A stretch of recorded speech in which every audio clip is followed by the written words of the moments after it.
Hello friends, कैसे हैं आप लोग। यहाँ पर आज हम बात करने वाले हैं नियुक्ति नियमावली रद्द, ठीक है, और समान काम समान वेतन, ये दोनों में आपस में संबंध क्या है। कुछ कमेंट्स ज़्यादा नहीं थे, एक दो कमेंट्स थे, तो उन सभी को कमेंट्स के हिसाब से लगा कि आप सभी को भी यदि कुछ डाउट्स हो इसकी रिगार्डिंग, तो इस वजह से मैं इस वीडियो पर बात कर रहा हूँ। यहाँ पर ये न्यूज़पेपर कल ही का है, आप सभी लोगों ने इस न्यूज़ को पढ़ रखा। तो सबसे पहले हम इस न्यूज़ के बेसिक पॉइंट को देख लेते हैं, उसके बाद हम लोग बात करते हैं। सबसे पहले इस पॉइंट को देखना चाहिए हम सभी को।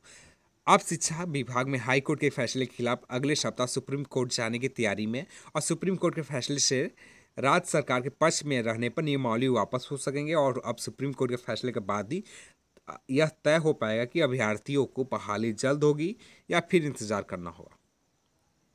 ये पॉइंट में अगर पॉइंट है, अब सबसे पहले हम उस पॉइंट को देख लेते हैं जिस पॉइंट के लिए हम लोग बात करने आए।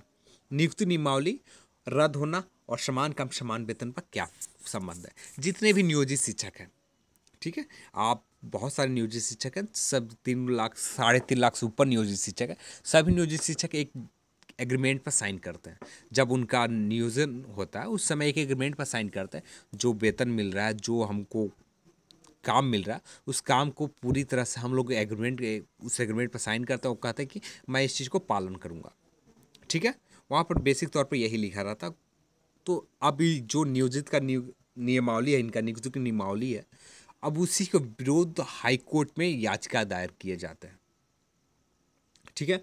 ये नियुक्ति नियमावली के विरुद्ध हाई कोर्ट में याचिका दायर किया जाता है। वहाँ याचिका पर सुनवाई चलता है हाई कोर्ट में, और फैसला आता है जितने भी नियोजित शिक्षक हैं सभी के नियमित शिक्षक के बराबर ही वेतन मिलना चाहिए। समान काम है तो समान वेतन मिलनी चाहिए।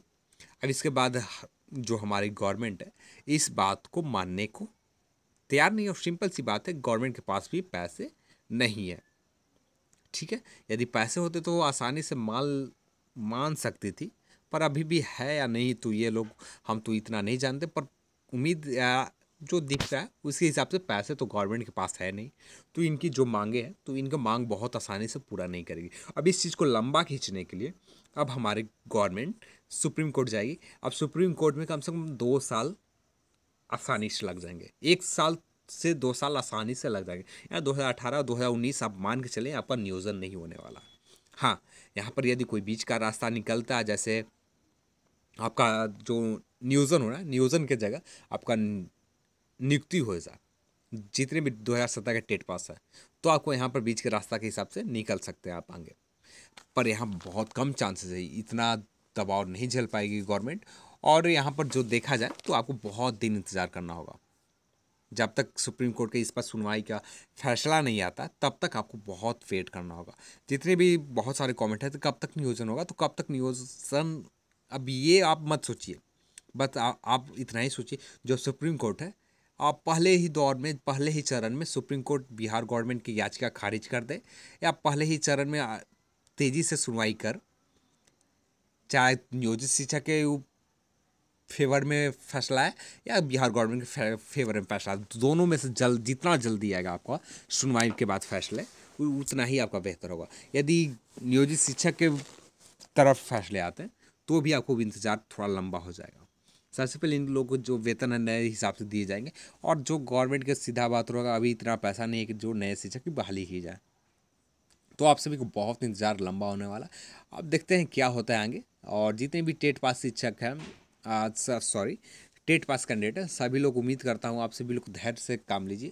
और जितने भी आपका जो आप कर रहे हैं वो बहुत बेहतर है, आप करते रहिए, आप गवर्नमेंट से मांग करते रहिए। आपका यदि गवर्नमेंट थोड़ा सा भी आपकी तरफ रुझान दिखाती है तो उम्मीद करता हूँ आप सभी को नियोजन जल्दी हो जाए बस। और जितने भी टेट पास कैंडिडेट हैं, जो लोग संशोधित रिजल्ट के इंतज़ार कर रहे हैं, आप सभी का रिजल्ट जल्दी ही आए। और बहुत सारे कमेंट आ रहे हैं आप सभी का, इतने नंबर हैं, 1-2 नंबर है, तो ये 1-2 नंबर जितने भी कैंडिडेट का वो लोग ज़्यादा सोचे ना। और जिनका 1 नंबर है वो 99.99% कन्फर्म रहें कि आपका संशोधित रिजल्ट में रिजल्ट आ जाएंगे। और जिनका पेपर 1 में है उनका 1 नंबर वाले कम से कम 50% चांसेस है, जिनका 50 नहीं 60% आप कंफर्म रहें कि आपका संशोधित रिजल्ट में शायद आ सकते हैं, ठीक है।